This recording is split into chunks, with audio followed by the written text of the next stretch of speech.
बिस्मिल्लाहिर्रहमानिर्रहीम। Day students, आज जो टॉपिक हम पढ़ने जा रहे हैं that is molar specific heat of a gas. The content is molar specific heat and then we will practise some questions. So what's molar specific heat? सबसे पहले डिस्कस करते हैं स्पेसिफिक हीट को। स्पेसिफिक हीट वो amount of heat है जो किसी certain मास का टेम्परेचर 1 डिग्री सेल्सियस या 1 केल्विन टेम्परेचर राइज कर दे।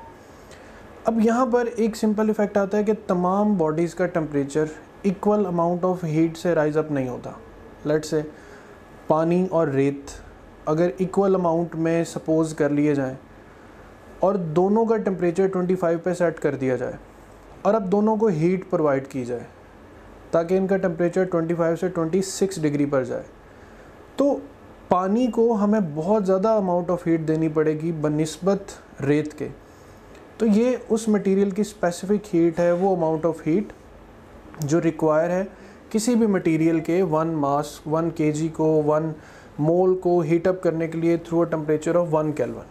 अब पहली बात, अगर प्रोसेस आइसोथर्मल है तो आइसोथर्मल में टेम्परेचर शुड रिमेन कांस्टेंट। अब जितनी भी हीट देंगे that will remain same, that will not rise the temperature of the gas.